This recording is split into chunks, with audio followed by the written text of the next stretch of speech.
신약 성경 305페이지 갈라디아서 3장 26절에서 29절의 말씀을 우리 합독해서 같이 읽겠습니다. 같이 한 목소리로 읽습니다. 시작. 너희가 다 믿음으로 말미암아 그리스도 예수 안에서 하나님의 아들이 되었으니 누구든지 그리스도와 합하기 위하여 세례를 받은 자는 그리스도로 옷 입었느니라. 너희는 유대인이나 헬라인이나 종이나 자유인이나 남자나 여자나 다 그리스도 예수 안에서 하나이니라. 너희가 그리스도의 것이면 곧 아브라함의 자손이요 약속대로 유업을 이을 자니라. 아멘. 아멘. 의 뜻은요, 씻을 세자와 예식할 때 예자를 써서 물로 씻는 예식이다라는 의미를 갖고 있습니다. 침례교에서는 세례라고 하지 않고 침례라고 하죠. 그래서 물에 푹 잠궈 들어갔다가 다시 나오면서 어떤 일이 일어나냐면, 과거의 나는 죽었고 과거의 나의 죄는 모두 물에 씻어지고 이제 나는 새롭게 태어났습니다. 이런 의미가 침례 또는 세례에 있습니다. 오늘 현대에 있어서 우리가 뭐 강이나 또 바다에 갈 수가 없기 때문에 우리 다른 교단에서는 약식 세례라고 해서 스프링클, 물로 뿌리는 그런 세례로 우리가 이 침례를 대체하고 있습니다만, 그 의미는 똑같습니다. 영적인 의미로 예수님의 보혈로 우리가 깨끗함을 입고 죄사함을 받아 하나님의 자녀가 되었음을 모든 성도님들 앞에 공개적으로 고백하며 선포하는 그런 예식이 바로 세례 교인입니다. 특별히 이 오늘 말씀에는 세 가지 세례의 의미에 대해서 말씀하고 있는데요. 우리 첫 번째 의미를 한번 따라서 읽어보겠습니다. 화면을 보고 한번 읽어보겠습니다. 세례의 식을 통해 시작. 세례의 식을 통해 우리는 하나님의 자녀가 됩니다. 아멘. 오늘 갈라디아서 3장 26절에는 이렇게 우리에게 말씀하십니다. 한번 같이 읽습니다. 시작. 너희가 다 믿음으로 말미암아 그리스도 예수 안에서 하나님의 아들이 되었으니. 여러분, 여기 딸들 너무 서운해하지 마시고 하나님의 아들과 딸이 되었다고 말씀하십니다. 어디 안에서요? 예수 그리스도 안에서. 무엇으로 말미암아? 믿음으로 말미암아. 성경은 우리가 하나님의 자녀가 되고 구원 얻는 방법을 믿음이라고 말씀합니다. 기독교를 제외한 대부분의 세상의 종교들은 구원을 받기 위해, 천국을 가기 위해 우리들의 행위를 강조합니다. 착한 일을 하고 선행을 쌓고 또는 수행과 고행 등으로 우리들의 업보를 씻어내고, 아니면 천주교에서처럼 보속이라고 하는 행위들을 통해서 우리가 구원에 이르는 행위와 선행을 갖는 것을 초점을 맞춥니다. 그러나 우리 기독교는 구원이 어떤 율법을 지켜서 얻어지는 것이 아니고 우리가 어떤 선한 행위를 많이 했다고 얻어지지 않는다고 이야기합니다. 여러분, 수많은 살인을 저지른 살인자가 불의의 성금 돕기에 많은 기금을 기탁했다고 그의 죄가 용서되는 것은 아닙니다. 우리가 죄를 용서받기 위해서는 그 죄에 대한 대가, 형벌을 받아야 합니다.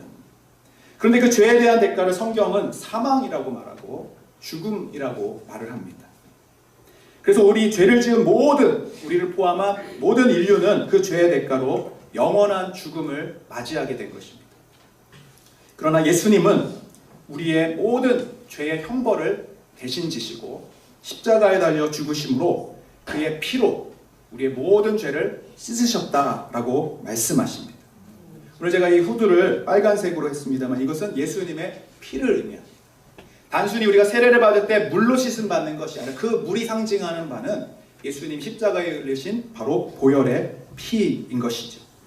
그래서 우리 기독교의 신앙의 모든 기초는 바로 예수님이 나를 위해 죽으셨고 그분의 피로 내가 깨끗하게 얻었음을 우리가 믿는 믿음에서 시작되는 줄로 믿습니다. 로마서 10장 9절 10절은 이 구원의 단계를 두 단계로 나누어서 말씀하고 있는데 같이 한번 읽어보겠습니다. 시작. 내가 만일 내 입으로 예수를 주로 시인하며 또 하나님께서 그를 죽은 자 가운데서 살리신 것을 내 마음에 믿으면 구원을 받으리라. 사람이 마음으로 믿어 의에 이르고 입으로 시인하여 구원에 이르느니라. 첫 번째 단계는 마음으로 믿어야 합니다. 예수님이 나를 위해 죽으시고 내 모든 죄의 형벌을 대신 받으셔서 내가 용서받았고 구원받았습니다. 이것을 마음으로 믿는 것입니다. 근데 그것으로만은 부족합니다. 그 믿음을 우리가 입술로 고백해야 된다라고 이야기하고 있어요. 표현해야 된다라는 것입니다. 이것은 이 마음으로 믿는 것이 내면의 변화를 상징한다면 입으로 고백하는 것은요, 그 믿음을 삶 속에서 말과 행동으로 나타내야 된다는 거예요. 특별히 무엇을 입으로 고백하라고 9절에 나옵니까?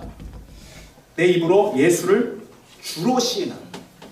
한번 따라하세요. 예수를 주로 시인하라. 여기서 주는 헬라어로 퀴리오스라고 하는데요, 주인님을 말하는 거예요. 노예나 종이 주인을 가리켜 퀴리오스, 주여라고 부를 때 여기서 예수님이 나의 주님이신다라는 고백은요, 나의 죄를 용서하셨을 뿐만 아니라 내 모든 삶의 주인이십니다. 내 모든 인생의 결정권이 주님께 있습니다.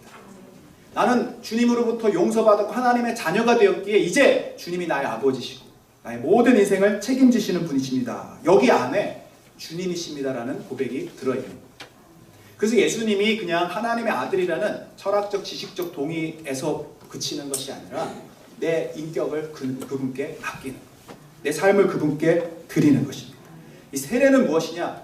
모든 성도님들 앞에서 공식적으로 내가 하나님의 자녀입니다, 예수님이 나의 주인이십니다를 선포함으로써 이제는 내가 예수님을 위해 살겠습니다, 내가 예수님과 동행하며 살겠습니다 고백하는 것이 바로 세례 예식인 것이죠.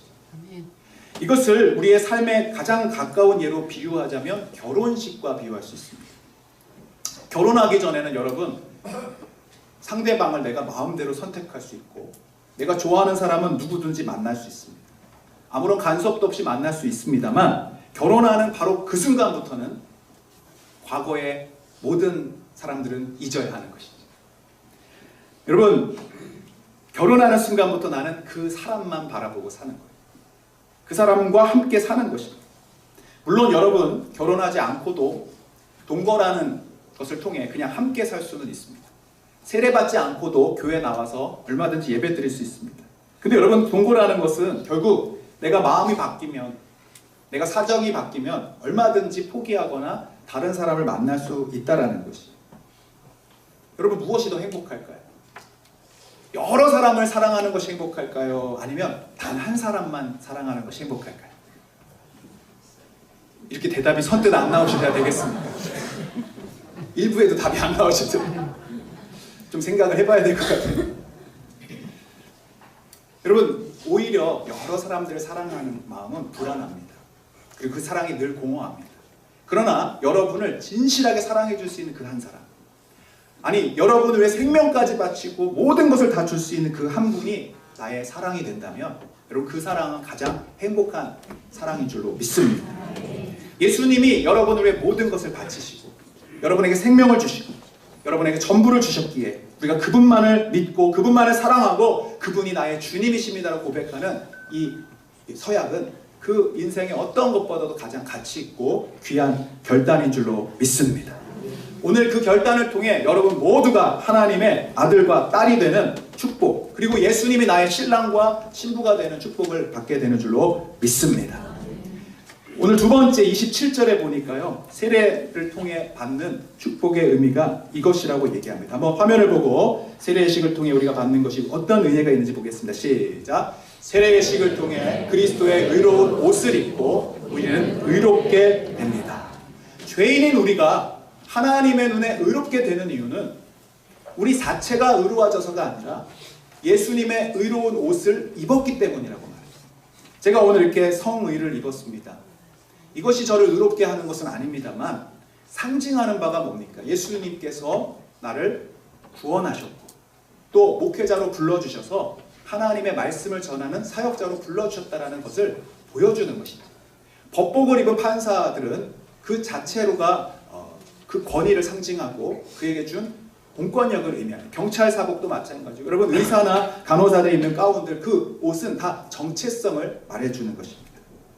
우리가 예수님으로 옷 입었다라고 하는 것은 새로운 정체성을 갖게 됐다. 하나님의 자녀가 되었고 우리가 깨끗하게 되었음을 보여주고 있는 것입니다. 특별히 이 옷 입는 것에 대한 하나의 예화를 우리가 알 수 있는데요, 6.25 당시 있었던 실화입니다. 한 미군 병사가 추운 엄동설 안에 말을 들어갔는데 거기에 꽁꽁 얼어붙은 한 벌거벗은 여인의 시신이 있는 거예요. 여러분 전쟁 중에 시신들은 많이 볼 수 있습니다만 옷을 다 벗고 있는 이 시신은 흔치 않은 일이죠. 그래서 다가가서 봤더니 돌아가신 지 얼마 안 돼 보이는 거예요. 위에는 싸늘한데 밑에는 아직도 체온이 느껴지는 거예요. 근데 더 놀라운 사실은 그 여인을 들춰보니 그 안에 한두 살 정도밖에 되지 않은 아이가 엄마 젖을 그대로 먹고 있는 채로 엄마의 옷이 둘둘 쌓여져서 꽁꽁 싸매져서 엄마 밑에서 그 체온 때문에 살아있었다. 이 미군 병사가 이 아이를 데리고 미국으로 가서 자신의 아들로 입양을 하고요. 정성껏 길렀습니다. 20살이 되도록 이 아이가 어머니에 대해서 자기와 모습이 다른 부모님에 대해서 한 번도 묻지 않다가 20살이 되는 때 나는 왜 다릅니까? 라고 물어봤을 때 그의 출생과 입양에 대한 비밀을 알려줬습니다. 6.25 때 전쟁 때 네 어머니가 너를 살리기 위해서 너를 위해 생명을 주었고 너의 옷을 다 둘둘 삶아서 너가 체온을 유지해서 결국 살아나게 되고 그렇게 입양되었다라고 이야기했을 때 이 아이가 엉엉 울면서 한국에 가서 그 고향의 무덤, 어머니를 위한 무덤에 가서 그때도 엉덩살을 맞지 자신의 옷을 다 벗어서 어머니의 무덤에 이렇게 두면서 울었다는 그런 이야기가 있습니다. 여러분 이 아이가 입은 것은 그냥 옷이 아니지. 어머니 옷 한 벌이 아닙니다. 어머니의 생명이고 어머니의 피고 어머니의 사랑인 줄로 믿습니다. 여러분 세례도 마찬가지예요. 오늘 이 세례 예식을 통해 우리가 예수 그리스도로 옷 입는다고 하는 것은요. 예수님이 입으셨던 여러 옷들 중에 하나를 그냥 입는다는 뜻이 아니에요. 예수님이 생명을 우리 가운데 주셨고 예수님이 피를 흘려주셨고 그 피로 우리가 구원받았음을 상징하고 보여주는 것인 줄로 믿습니다. 창세기에 보면 하나님을 반역한 아담과 하와가 벌거벗은 것을 깨닫고는 수치심에 두려워하기 시작합니다. 원래부터 벌거벗었어요. 그러나 그때는 깨닫지 못했다가 죄가 들어오니까 죄책감이 들어오는 거예요. 정죄감이 들어오는 거예요. 죄의식 가운데 사로잡히는 것입니다. 그런데 하나님께서 이 아담, 숨어있는 아담을 향해서 아담아 어디 있느냐 찾으시면서 그를 책망하거나 꾸짖거나 그에게 심판을 약속한 것이 아니라 하나님이 첫 번째 하신 행동은 바로 21절에 나오듯이 여호와 하나님이 아담과 그의 아내를 위하여 가죽옷을 지어 입히셨다. 이렇게 우리 인류를 위한 하나님의 최초의 용서가 옷을 선물해 주신 겁니다. 근데 그 옷은 무슨 옷입니까? 가죽옷. 동물의 죽음을 통해 만들어진 옷이에요. 이 옷은 공짜가 아니라는 사실입니다. 우리의 죄를 씻고 우리의 죄책감을 덮기 위한 그 옷이 누군가의 희생으로 말미암았는데 결국 이 창세기의 사건은 무엇을 의미하냐면 앞으로 오실 예수님이 이러한 죽음으로 우리의 모든 수치와 부끄러움과 죄와 상처를 덮어주실 것을 예표하고 계시는 그런 사건이라. 그래서 예수님은요 항상 성경에 보면 별명이 있으신데 어린 양 예수라고. 우리를 위해 죽음 당하신 어린 양, 우리를 위해 생명을 주신 어린 양, 그분으로 인해 우리가 구원받았음을 믿으시기를 바랍니다.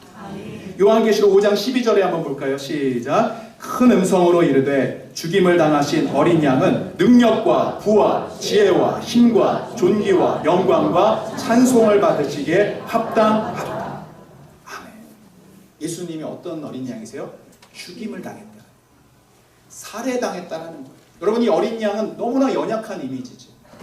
힘도 없이 자신을 방어할 힘도 없이 고통과 죽음을 당한 이 어린 양이지만 그분께 모든 능력과 부와 지혜와 힘과 존귀가 올려질 수 있는 이유는 뭐냐? 그분의 희생으로 우리 모두가 구원받고 하나님의 자녀가 되어서 이 하나님의 영광을 드러냈기 때문인 줄로 믿습니다. 아멘.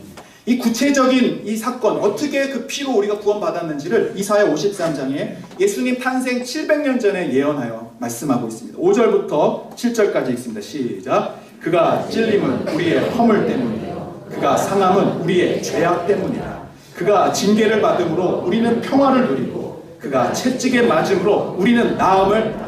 예수님의 이 죽음은 이미 예언되어 있는 죽음입니다. 그런데 여러분 예수님이 다른 사형 제도가 아니라 특별히 십자가형으로 죽어야 할 이유가 여기에 적혀져 있어요. 그분이 왜 못에 찔려 죽습니까? 그 찔림은 우리의 허물을 용서하기 위함이라는 거예요.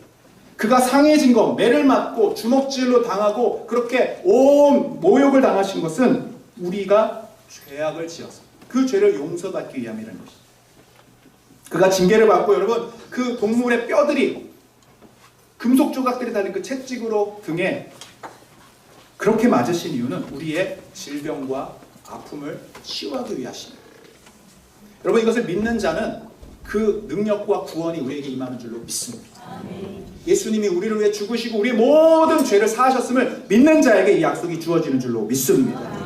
6절에 보니까 우리는 다 양 같아서 그릇 행하여 각기 제 길로 갔습니다. 하나님 없이 살았습니다. 내 뜻대로 내 마음대로 죄를 짓고 방황하며 그렇게 욕심과 탐욕으로 살아서 우리는 다 죄악 가운데 죽을 수밖에 없는 우리 인생이지만 예수님께서 그 죄악을 하나님께서 그 죄악을 예수님의 어깨에 예수님의 등에 다 담당시키셨다. 그래서 우리가 사함받고 그래서 우리가 죄의 형벌을 용서받게 된 줄로 믿습니다.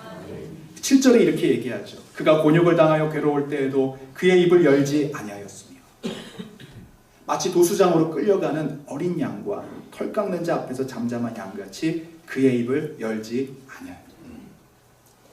예수님이 얼마든지 이 고난을 피할 수도 있고 이 형벌을 제외할 수도 있지만 그분께서 스스로 죽으신 이유는 우리에게 의로움의 옷을 입혀주시고 우리에게 사랑의 옷을 입혀주시고 구원하시기 위한 놀라운 은혜인 줄로 믿습니다.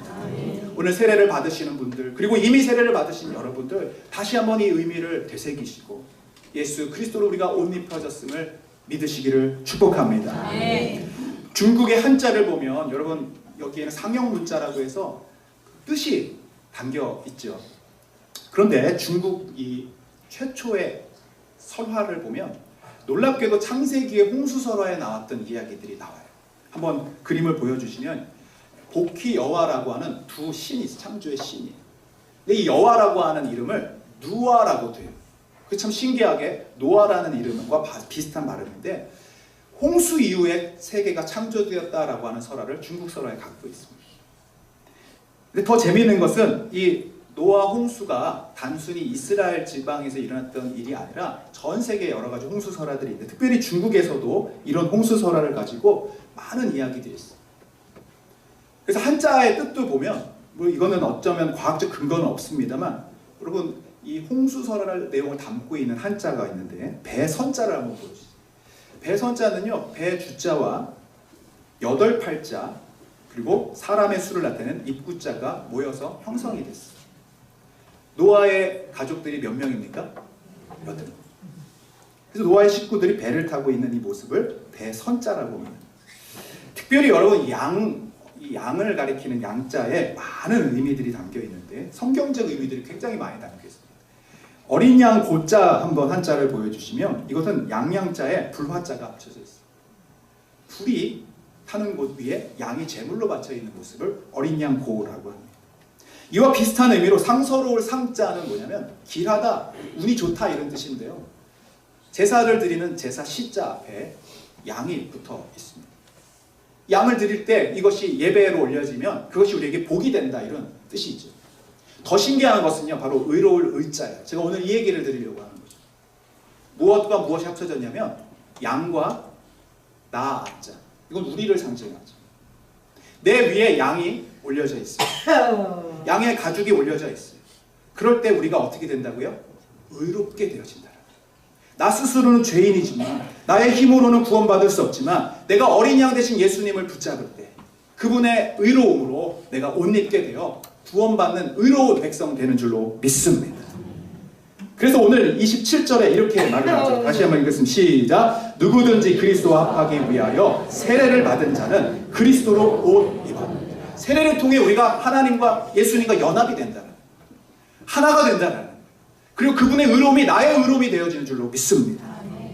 세 번째 우리 세례의 축복, 세 번째 마지막으로 살펴보겠습니다. 28절 29절을 읽어볼게요. 28절 29절 시작. 너희는 유대인이나 헬라인이나 종이나 자유인이나 남자나 여자나 다 그리스도 예수 안에서 하나이니라. 너희가 그리스도의 것이면 곧 아브라함의 자손이요 약속대로 유업을 이을. 마지막 세례를 통한 축복은 뭐냐? 세례를 받는 순간에 우리가 한 가족이 된다라는. 헬라인이나 유대인이나 종이나 자유인이나 남자나 여자나 다 그리스도 예수 안에서 하나가 된다는. 할렐루야. 여러분 세례를 받는 순간에 우리는 한 피바다 한 몸 이룬 가족이 됩니다. 누구의 피입니까? 예수 그리스도의 피. 여러분 우리 보통 당뇨 환자들을 보면 그 유전 DNA가 부모로부터도 오지만 특별히 형제들 간의 유전자가 공통적이에요. 그래서 의사들이 당뇨병 진단을 받으면 꼭 물어보는 게 형제들이 당뇨병을 앓고 있는지 물어본다. DNA가 형제들과 자매들 사이에 공유가 된다는 거예요. 마찬가지로 예수님의 그 구원의 의가 우리 안에 DNA로 온다면 우리는 같이 그 피를 나누는 형제요 자매가 되는 것입니다. 가족이라는 의미. 할렐루야. 예수님을 믿고 또 세례받기 전에는 우리가 교회에 와서 그냥 예배드리는 군중이나 무리 중에 한 명이었어요. 그러나 세례를 받는 그 순간부터는 우리 거창 성교육교회 정식 세례 교인으로서 우리 가족이 되는 줄로 믿습니다. 가족은 뭐 하는 사람입니까? 식구는 같이 밥 먹는 사람, 같이 교제하고, 특별히 오늘 성찬식을 할 때 이 성찬식은 단순한 빵과 포도주가 아니라 예수님의 몸, 예수님의 피입니다.